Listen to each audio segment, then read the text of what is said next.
સુરતના સરથાણા વિસ્તારમાં anthem circle પાસે ગતરોજ એક ગંભીર અકસ્માત સર્જાયો હતો. ભારે ટ્રાફિક વચ્ચે સર્જાયેલા આ અકસ્માતના સમયે ત્યાંથી પસાર થઈ રહેલા રાજ્યના આરોગ્ય મંત્રી પ્રફુલ પાનસેરિયાએ સંવેદનશીલતા દાખવી હતી.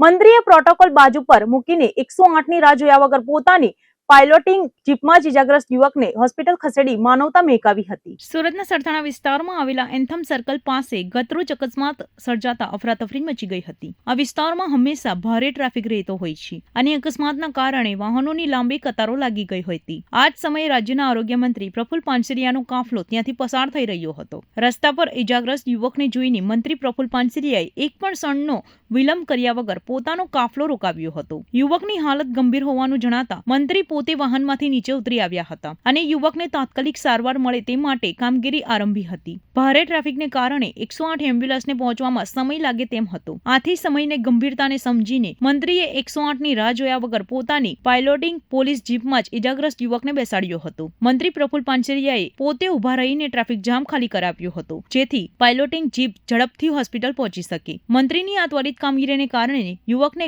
ગોલ્ડન અવસરમાં જ સારવાર મળવાનું શક્ય બન્યું હતું. પોતાની સુરક્ષા માટે ફાળવવામાં આવેલી પાયલોટિંગ જીપનો ઉપયોગ એક સામાન્ય નાગરિકનો જીવ બચાવવા માટે કરીને મંત્રીએ એક ઉત્તમ ઉદાહરણ પૂરું પાડ્યું છે. સ્થળ પર હાજર સ્થાનિક લોકો અને વાહન ચાલકો મંત્રી પ્રફુલ પાનસેરિયાની આ સેવા ભાવના જોઈને અભિભૂત થયા હતા. લોકોએ મંત્રીની સમયસૂચકતા અને સંવેદનશીલતા બદલ તેનો આભાર માન્યો હતો. રાજકીય હોદ્દાથી ઉપર ઉઠીને એક માનવી તરીકેની ફરજ નિભાવતી આ મંત્રીની કામગીરીની અત્યારે સમગ્ર શહેરમાં પ્રશંસા થઈ રહી છે.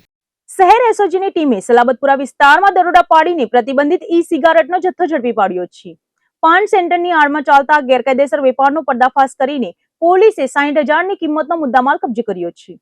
સુરત શહેરમાં નશાના કારોબારને જળમૂળથી ઉખેડી નાખવા માટે પોલીસ કમિશનર અનુપમસિંહ ગેહલોત દ્વારા no drugs in Surat city અભિયાન ચલાવવામાં આવી રહ્યું છે. આ અભિયાન અંતર્ગત શહેરના પાનના ગલ્લા અને ટોબેકો પ્રોડક્ટ્સના વિક્રેતાઓ દ્વારા વેચાતી ઈ સિગારેટ અને ઈ હુક્કા જેવી પ્રતિબંધિત વસ્તુઓ પર ચાંપતી નજર રાખવાની સૂચના આપવામાં આવી હતી. જેમાં એસઓજીની ટીમો પેટ્રોલિંગમાં હતી તે દરમિયાન પોલીસને બાતમી મળી હતી કે સલાબતપુરાના મોમનવાડ વિસ્તારમાં એક દુકાનમાં ગેરકાયદેસર ઈ સિગારેટનું વેચાણ થઈ રહ્યું છે. બાતમીના આધારે પોલીસે મોમનવાડ સ્થિત તૈયાર પાન સેન્ટર નામની દુકાનમાં દરોડો પાડ્યો હતો. તપાસ દરમિયાન દુકાનમાંથી 24 વર્ષીય આરોપી ગુલામ મોઇનુદ્દીન ગુલામ સાબિર રાજભરા મળી આવ્યો હતો. પોલીસે જ્યારે દુકાનની તલાશી લીધી ત્યારે ત્યાંથી ગેરકાયદેસર રીતે વેચાણ કરવા માટે રાખવામાં આવેલી પ્રતિબંધિત ઈ સિગારેટનો મોટો જથ્થો મળી આવ્યો હતો. પોલીસે સ્થળ પરથી અલગ અલગ કંપનીની કુલ 14 નંગ ઈ સિગારેટ કબજે કરી છે. આ તમામ મુદ્દામાલની કુલ કિંમત 60,000 રૂપિયા જ આંકવામાં આવી છે. આરોપી ગુલામ મોઇનુદ્દીન વિરુદ્ધ પ્રતિબંધિત ઈ સિગારેટ એક્ટ હેઠળ ગુનો નોંધી ધરપકડ કરવામાં આવી છે. સલાબતપુરા પોલીસ મથકમાં આ અંગે ગુનો રજીસ્ટર કરી વધુ તપાસ હાથ ધરવામાં આવ્યું છે. યુવાધનને નશાના રવાડે ચડાવતી આવી પ્રતિબંધિત પ્રોડક્ટ્સ વેચનારાઓ સામે પોલીસ હવે વધુ કડક હાથે કામ કરી રહી છે. આગામી દિવસોમાં શહેરના અન્ય વિસ્તારોમાં પણ આવા સર્ચ ઓપરેશન ચાલુ રાખવાની એસઓજી દ્વારા તૈયારીઓ દર્શાવવામાં આવી છે.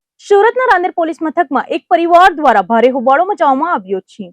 દાબેલીની લારી ચલાવતા એક યુવકને પોલીસ કર્મીઓ અને કથિત બુટલેગરોએ ભેગા મળીને રૂમમાં પૂરીને બેલ્ટ અને પાઇપ વડે ઢોરમાર માર્યા હોવાનો ગંભીર આક્ષેપો થયા છે. સુરતના રાંદેર પોલીસ મથક ખાતે મોડી રાત્રે હાઈ વોલ્ટેજ ડ્રામા સર્જાયો હતો.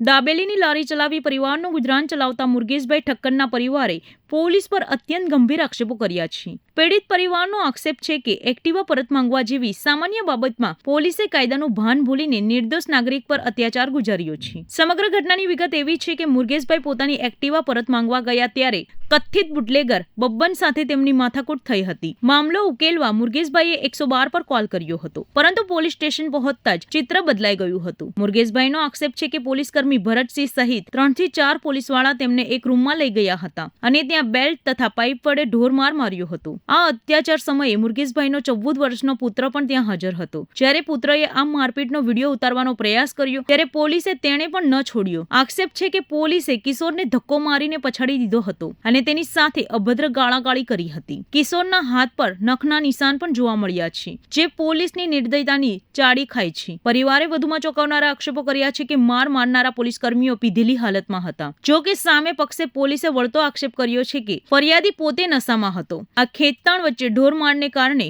મુરગેશભાઈની તબિયત લથડી હતી અને છાતીમાં દુખાવો ઉપડતા તેમને તાત્કાલિક 108 મારફતે સિવિલ હોસ્પિટલના ટ્રોમા સેન્ટરમાં દાખલ કરવામાં આવ્યા હતા. રાંદેર પોલીસ સ્ટેશનમાં ન્યાય ન મળતા અને પોલીસ ફરિયાદ લેવા તૈયાર ન હોવાથી અંતે પીડિત પરિવારે પોલીસ કમિશનર કચેરીએ લેખિતમાં અરજી કરી ન્યાયની માંગ કરી છે. સોશિયલ મીડિયામાં વાયરલ થયેલા વિડીયોમાં મુરગેશભાઈના શરીર પર બેલ્ટ અને દંડાના નિશાન સ્પષ્ટ દેખાઈ રહ્યા છે. હવે જોવાનું એ રહેશે કે ખાખીના દબંગો સામે ઉચ્ચ અધિકારીઓ શું કાર્યવાહી કરે છે. સુરતમાં એસબીઆઈ બેંકની 50 લાખની લૂંટના મામલે પોલીસ તપાસમાં ચોંકાવનારા ખુલાસા થયા છે.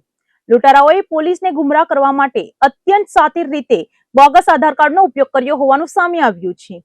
તેલંગાણાથી બાઇક ખરીદ્યાથી લઈને સુરતમાં રૂમ ભાડે રાખવા સુધી તમામ જગ્યાએ ફેક ડોક્યુમેન્ટનો ઉપયોગ કરવામાં આવ્યો છે. સુરતમાં એસબીઆઈ બેંકમાંથી થયેલી 50 લાખની લૂંટના આરોપીઓને પકડવા માટે પોલીસ રાત દિવસ એક કરી રહી છે. ત્યારે તપાસમાં એક પછી એક મોટા વળાંક આવી રહ્યા છે. પોલીસ તપાસમાં બહાર આવ્યું છે કે લૂંટારાઓએ આખી ઘટનાને અંજામ આપવા માટે બોગસ આધાર કાર્ડનો મોટો ખેલ ખેલ્યો હતો. લૂંટમાં વપરાયેલી અપાચી બાઇકની કડીઓ મેળવતી વખતે પોલીસ તેલંગાણા પહોંચી હતી. તપાસમાં જાણવા મળ્યું કે આ અપાચી બાઇક લૂંટારાઓએ તેલંગાણાથી ખરીદી હતી. જ્યારે પોલીસે અસલી બાઇક માલિકનો સંપર્ક કર્યો ત્યારે તેણે જણાવ્યું હતું કે તેણે બાઇક વેચી દીધી છે. જોકે બાઇક ખરીદનાર ઈસમે જે આધાર કાર્ડ આપ્યું હતું તેની તપાસ કરતા તે પણ ડુપ્લિકેટ અને બોગસ નીકળ્યું હતું. માત્ર બાઇક ખરીદવા માટે જ નહીં પરંતુ સુરતમાં રોકાણ કરવા માટે પણ આરોપીઓએ આ જ પેતરો અપનાવ્યો હતો. લૂંટારાઓએ સુરતના રાંદેર વિસ્તારમાં એક રૂમ ભાડે રાખી હતી. આ રૂમ ભાડે રાખવા માટે તેમણે મકાન માલિકને જે આધાર કાર્ડ આપ્યા હતા તે પણ પોલીસ તપાસમાં ફેક હોવાનું બહાર આવ્યું છે. લૂંટારાઓએ પોલીસને લોકેશન કે ઓળખના મામલે કોઈ પુરાવા ન મળે તે રીતે બોગસ આધાર કાર્ડનો ઉપયોગ કર્યો હતો.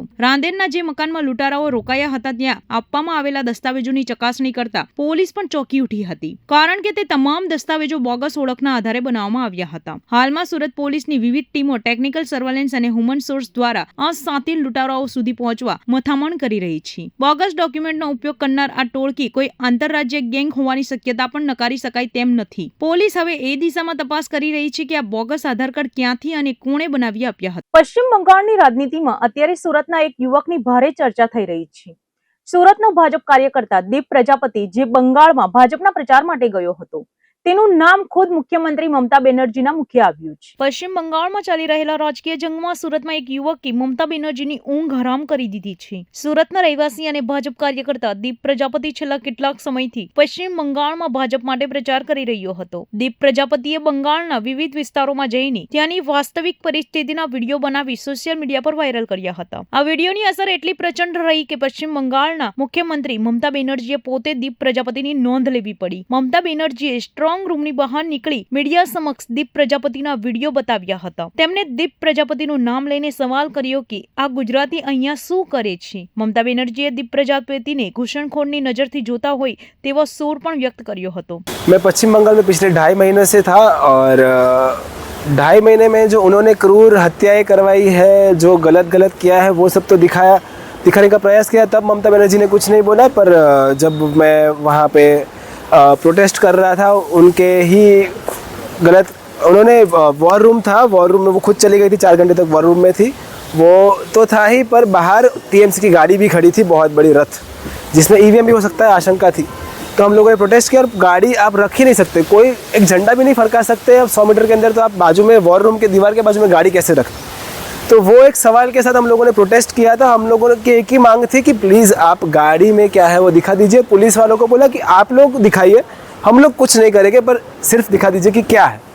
उन लोगों ने हमको दिखाया तो नहीं, हमको घसीट के ऊंचा करके बाजू में फेंका, प्रोटेस्ट किया.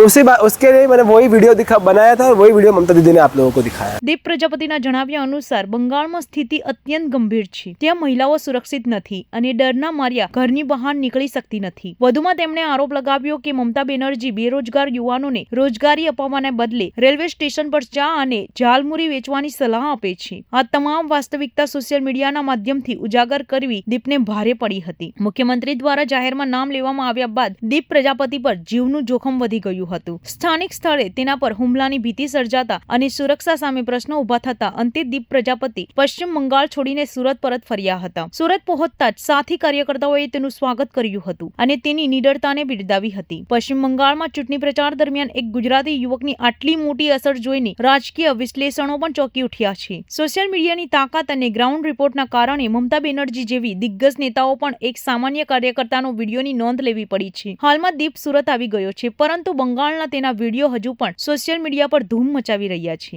ममता दीदी ने वीडियो बना के दिखाया, बोला कि ये देखो ये गुजरात से लड़का आया हुआ है। तो गुजरात से मैं भारत देश का नागरिक हूँ, मैं कहीं भी घूम सकता हूँ। मैं भवानीपुर में था, मेरे रिलेटिव के वहाँ पे था, तो मैं घूम रहा था। मैं 2.5 महीनों से वहाँ पे हूँ और मैं बंगाल बचाना है, वो मेरा ध्येय है। तो मैं बंगाल को बचा के रहने वाला हूँ।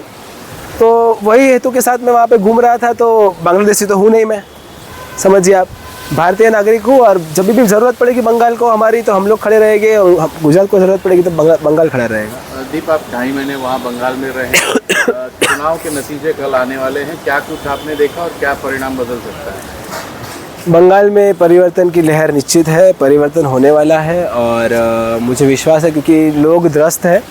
इस बारी जो कंपैरेटिव इलेक्शन हुआ सबसे फ्री एंड फेयर हुआ है, और लग रहा है कि परिवर्तन निश्चित है। कल रिजल्ट है, देखते हैं क्या होता है।